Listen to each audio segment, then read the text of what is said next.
Yo, party people, what is up? How about that revolution? What an absolute night. Let's just take a moment, clap it up for everyone involved.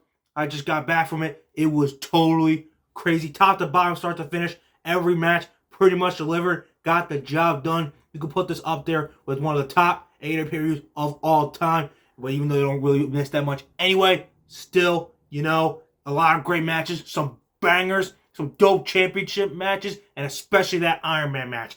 Don't worry, you guys, just because all the amazing fun from the pay-per-view and even the meter scrum, if you just watched that, is over, does not mean the fun times gotta stop. You already know what time it is. It's time for the newest episode of Gift of Gabe, covering Revolution, to start right now.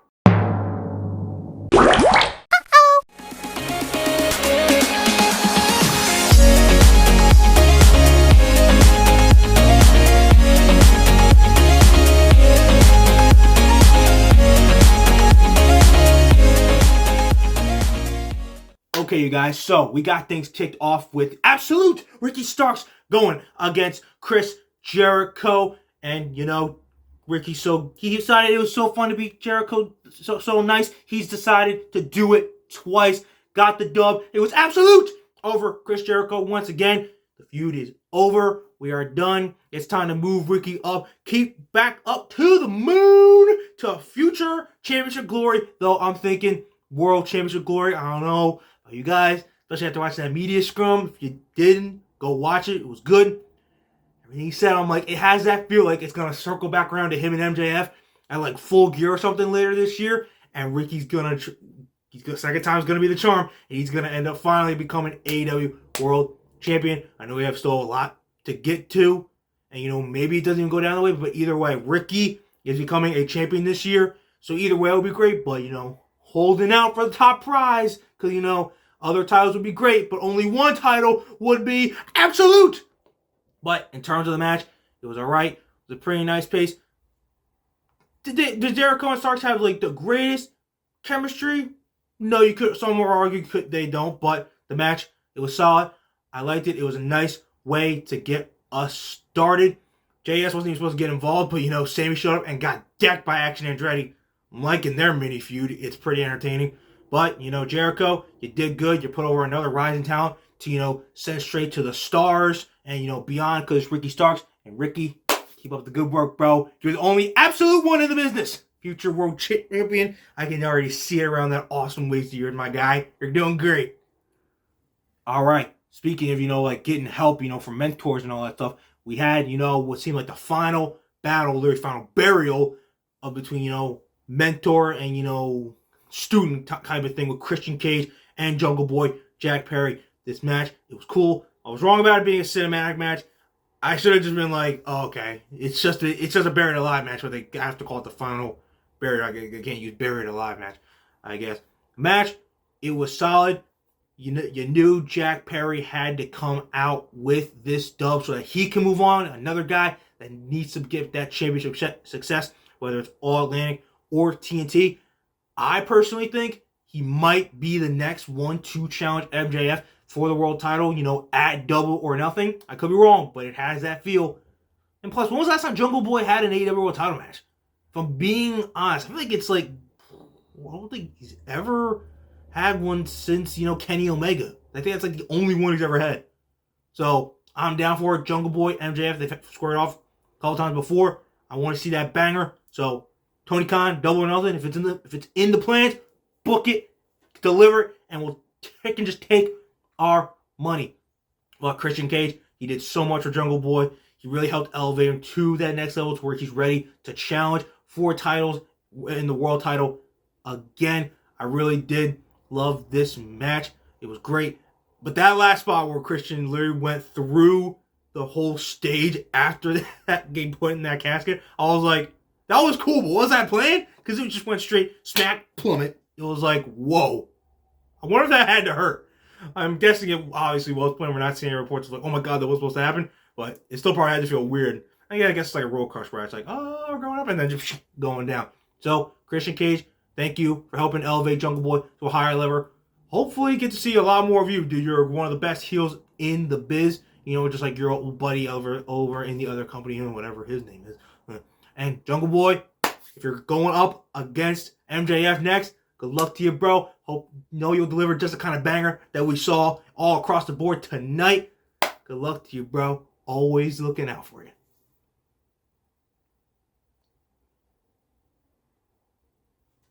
Okay, guys. My God.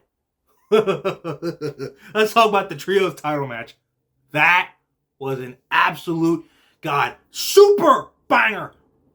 Like, so many awesome. We knew it was going to be like a strike fest because, like the guys that are in here, especially like with Kenny and Malachi. But this is what I love about the Elite. They don't care what order they go on, but they're like, and they do this with their opponents. So, like, let's just go out there and have the best fucking match on the entire card. And that's pretty much what they did. And thankfully, there was a lot more that, like, you could argue went with it. But my God, I don't know. There was, and especially the ending sequence with the the knee to Julia Hart. I was like, oh, that had to hurt. That was stiff. And then freaking Nick Jackson basically got sent to the Shadow Realm. I'm actually impressed he was able to hold on to his headband the entire match. But with everything like that, there comes a consequence. He got knocked the hell out by Buddy Matthews' knee.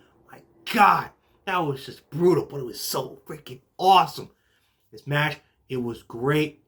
Literally two of the top trios in the world, the top 6 competitors in the world. We all know these guys can go, but as I said before, my picks won. House of Black, new trios champions. They ain't losing. I don't think they're losing those belts for a minute. I don't think at least they'll maybe like all out. Those guys are top tier champions straight up. As for the Elite, we knew they were gonna. We knew the trio styles would start with them. Like the best series. They just needed like a run as champions because it's the Elite and like they're like the trio to base this off of. They didn't need to hold it for that long. They gave it to the next trio up, who has literally been on fire and was due for this kind of championship winning moment. So Elite, good luck to you. Who really knows where they're gonna go next? We've seen teases that maybe they'll get back together with Hangman. How's that really gonna play out? Is the Will Ospreay rivalry with Kenny Omega gonna transfer over to AEW back to AEW television for maybe like another 6-man tag match between the two, or after that Forbidden Door? Maybe that could be a great matchup. Omega Ospreay on like American soil for the IWGP US title. Who knows? Either way though, for the House of Black and the Elite, they're both going to do great in the separate directions they go. But House of Black, my guys, you got the trios titles, and we know you got some great, celebration, with, your separate wives, Malachi with Selena and, Buddy with Mommy. But, God, what an absolute clinic of a war. Amazing. Okay, you guys. So, next up, women's title match. The match was alright. Kind of figured it was going to go the way it was going to go. Jamie Hayter getting the dub. She wasn't going to lose that belt really anytime soon. She's still the most over woman. Honestly, probably the most over woman in the company still. You can tell just during the match they were so just saying, Jamie Hayter. But honestly, thankfully, the big story comes afterwards. Ruby Soho finally picked a side. She sides with the Outsiders, Saraya, Toni Storm. I kind of had a feeling that was how it was going to go when she just only tossed him out the ring. I was like, she only tossed him out the ring. She didn't actually physically punch him in the face. So then I was just waiting for it. And then boom! No future, destination unknown. Laying out both women and walking out with, her new buddies, Saraya, Toni Storm. We've speculated, women's blood and guts, all this kind of stuff. I don't know when that would even happen, but you need at least 2 more. You need at least 5 on 5. You can't do 4 on 4. So you can have Athena on, the outsider side. That's at least 4. I don't even know who else they could get to be number 5. The original side would be maybe a little bit easier. At first, I was like, oh, hey, Chris Statlander. But she needs to get to the TBS title when she gets back because Jade belt, without her reign, needs to be ended by someone like Statlander, who's ridiculously incredible, but it sucks because she can't get involved in that because they'll get the people they got to get, but you at least need 5 women versus 5 women if you're playing this women's blood and guts match. And you also got to be able to get it to there, So the story's been a little weird up to this point, but hopefully now that Ruby's picked a side, things will get a little bit easier. All right, you guys. Let's talk about a war between House of Black and the Elite. Let's talk about a freaking war. Jon Moxley, Hangman Adam Page, Texas Death. Honestly, death was the only thing that really didn't happen in this match because everything happened and it was great. Loved it, and so many people did. You love a good freaking war. And if you didn't, in the back of your mind, you're like, that was pretty cool. And you're trying to tell yourself that it wasn't. You freaking delusional fools. The match was just crazy. I'm loving Hangman's new music. The red light was pretty badass, and like that last Outlaw music really kind of even more exemplifies, the cowboy shit feel. Made you know he's going to totally kick your ass and just wreck you. And he didn't even let Jon Moxley finish his Wild Thing entrance. What the hell? Hell, Hangman started bleeding, but then that already was dried up by the end of the match while Moxley was like bleeding buckets. Though it eventually dried up. You saw everything in this match. Barbed wire all over the place. Freaking bricks. We saw a stomp onto bricks. Like, it's insane. But we knew this match was going to be crazy. We knew it was going to be a war. And I absolutely loved it. Moxley has only lost like 4 separate people. And that's like MJF, Omega. Who's the other one? And, Hangman's on that list too. There's like somebody else in there. Maybe it's only 3. Point is, when you lose to him, you go, even if you've won a World Championship, you go to even further levels. Hangman's going to fight MJF before this year's over. He's going to fight him. He probably won't win, but he's going to fight MJF before this year is over. Because, performances like this, they make you even more credible. And yeah, I know some people are like, and Hangman's like been before, like it was about like the chase, and that's kind of when maybe he's a little tiring, a little underwhelming. I don't think it was insanely underwhelming, but like it's getting to the point now to where when he wins it again, that reign will top the reign of the first time because of like the stuff that he's doing now. Because it's not even about the chase anymore. It's about him putting on banger after banger after banger after what's that last word? Oh yeah, banger. So guys, that match was a war. You could put it up there with one of the best brutal fights ever. First time Texas Death got brought to pay-per-view. These two did not disappoint. I'm assuming the rivalry is pretty much over. I think after that, you can't top it with anything else. It is done. I mean, maybe you see like one, maybe 6-man tag between like Hangman, Dark Order versus BCC. Who really knows? But again, whichever way Moxley goes, whichever way Hanger goes, they're going to be just fine. In terms of Hangman, I said Jungle Boy before. Hangman could be next up. We're just going to have to wait and see, but we know he's ready again. So, guys, thank you for the absolute bloodfest and anarchy that was that match. If I had 5 thumbs, I'd give it to you. I am fully aware that Hangman Adam Page is a good competitor. I'm also fully aware of how I won this. Anybody know who I beat for this Dynamite Diamond ring originally? Hangman Page. Hangman Adam Page. I think Hangman is scared of MJF, and I think Hangman knows better than to come anywhere near MJF for the time being. All right, guys, now time for the TNT title. Unfortunately, yeah, you always have that. It was a solid match. Don't get me wrong, but you always have that one match that has to follow a match like that with Texas Death, and you're just like, shit, shit. But it was good. I thought Samoa Joe was gonna win. I'll admit it. I was wrong. I was not. I understand why Wardlow had to choke out Samoa Joe. Like, he had to powerbomb him, like, from, like, the top rope position. Because I get it. Wardlow's strong. But there are certain things that you shouldn't do. Like, in trying to powerbomb Samoa Joe, either would have gotten botched and someone got hurt, or it just would have looked super ugly and it would have just been, like, you would have only been able to do it, like, once. There's no roll through and doing it, like, 2 or 3 times. So, but I wasn't expecting choking him out. But if he couldn't do the powerbomb, I understand it. So, my prediction of Samoa Joe winning like tonight and then fighting Hobbs did not happen. It's cool. Hobbs and Wardlow should be a great match though on Wednesday. I'm looking forward to it. Plus, now that we kind of have a face champion again, you can look forward to like maybe some more like top heels maybe get involved in, like eventually Swerve is probably gonna want to come for Wardlow. Or never know. Jungle Boy could decide to go after the TNT title first. Or maybe Ricky goes after that first. Who knows? Or maybe even Adam Cole, baby. Who really knows? Maybe Wardlow opens it up a little bit more for, more like fresh challengers. It could be debated. But honestly, Even though I had to follow that crazy match of Texas Death, it was all good. Wardlow, glad to have you as TNT champion again, bud. It's been a crazy year from his full face turn last year all the way to now. 2 TNT titles. It's crazy. And as for Samoa Joe, he's going to keep killing it as Ring of Honor World Television Champion. And we'll see where both guys go, but I'm confident they're both going to be fine. Solid match. Gotta give it to them. Alright, guys. Now, time for the tag title match. It was alright. It was cool. It went the way we expected. Ass Boys retained. But thank you. Listen to the gifted Gabber. I told every single one of you FTR was coming back to beat those Ass Boys for those titles. And who came back to freaking tonight at Revolution? Oh yeah, 7-star FTR, soon to be 8. My God, it was great. The second Renee stepped in the ring, I was like, talk, and then hit the music. I don't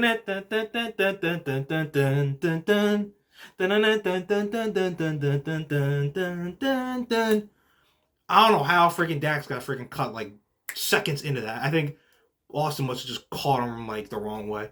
I don't even think this gets built for Double or Nothing. I think I said that before. This might happen like in 2 weeks on Dynamite.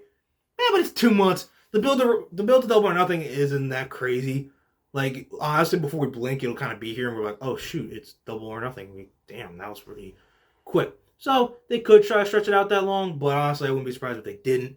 FTR's back. Knew they were going to be. They're going to beat the Ass Boys. They're going to become 2-time champs. This reign will be, longer than just 2 months. Probably like 6, maybe even 7. Who knows? But, guys, so happy to have you back. And Ass Boys, you got an ass beating coming. Hope you've enjoyed your great Heat Magnet reign as champion so far. But it's going to be short-lived because 7-star FTR is looking for 8. So, yeah, suck it. All right, guys. Main event time. So much to unpack from that main event. Aside from, the banger match, MJF freaking threw a drink at a kid, which is actually legit. Yeah. What was going through your mind throwing the drink on the kid? Kid looked thirsty. And even, this Meltzer star rating. He's like, hey, am I going to lose a star for this, Dave? Oh, and then he's like, go fuck yourself. But did that stop me from tapping out the best wrestler in the world? I'm just curious, Dave, did it? No, it fucking didn't. Oh my God, that's a good fucking pickle. Jesus Christ, classic Gil. Anybody want a piece? So, match was great. I heard, if you didn't watch the media scrum again, go watch it. Everything MJF said, I know MJF can. If you're smart, you know MJF can go. Like, I agree with him. There should be no doubt that he can go, especially after tonight. It was an absolute clinic like we expected. And I'm glad it went into overtime. Gave us an extra 7 minutes of total brutality. Dude literally was just sipping on water after every single fall. And then was on a freaking whole breathing machine getting oxygen afterwards. That was honestly hysterical. I honestly kind of expected 6-5.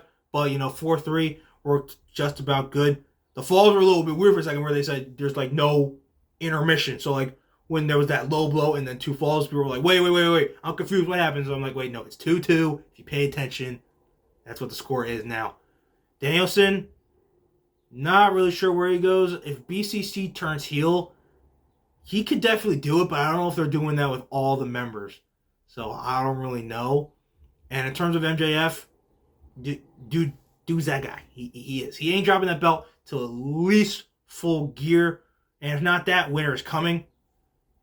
I don't think he'll be champ by the end of the year, to be 100% honest with you, but it doesn't mean he's not going to keep having awesome matches. So, whether it's Jungle Boy, whether it's Hangman, whether it's Adam Cole, or anyone he freaking dissed during that media scrum, he's going to end up putting on a great match, and depending on what time of year it is, he's going to win. So, MJF Danielson, thank you. That was one of the best Iron Man match clinics we have absolutely ever seen. Freaking MJF even beating Danielson with his own movement. He didn't even put him to sleep. He straight up tapped him out. BCC was tapping out all over the place. Hangman did it to freaking Mox, and Danielson tapped out to MJF. Holy crap. That's awesome. Tapping out those two kind of guys, that's a statement right there. So, our Devilish Champion is still our Devilish Champion. And I'm looking forward to what either guys do it in the future, especially MJF. Dude's reign doesn't miss. And again, I just want to take another moment. If you saw my last YouTube short, suck it, haters. Hey, AEW can't build like this is very built for pay per view. Guess what? They over delivered again. So once again, me and the rest of AEW faithful can say suck it and just same thing we always say: shut your mouth, watch, because then you're gonna be like, damn, pay-per-view. You're gonna end up doing it again, and we're gonna say the exact same thing. It's like clockwork. So keep talking shit, and we'll keep telling you why you're wrong, and then you'll be proven wrong again. All right, you guys, that is Revolution. An absolute great night. Not one of these matches really 100% missed. They were all a lot were bangers, and like even if they weren't a banger, they were still a solid match. So give it up to Tony Khan, give it up to everybody involved, new champions and bangers galore. Absolutely great. But now we are here. Revolution is over. We got the big Monday Night Raw stacked show tomorrow. Gargano versus Balor, first time since like NXT TakeOver Portland in 2020. My God, that's gonna be great. John Cena is back. He's gonna be confronted by the U.S. champ, the now Austin Theory. Seth Rollins, Logan Paul are gonna go face to face. Kevin Owens, Solo Sikoa, they're battling out. And God dang it, it's the battle of our dogs, Sammy and Jimmy. I'm not ready for this. It's beautiful, but it hurts. It hurts so bad. Then we got the Revolution post Dynamite, including that TNT title match, Wardlow new champ versus Powerhouse Will Hobbs. And then another episode of SmackDown. Will Jay finally show up? He most likely will. And guys, we are at that home stretch. We are literally only 4 weeks away until WrestleMania goes Hollywood with 2 freaking nights of awesomeness.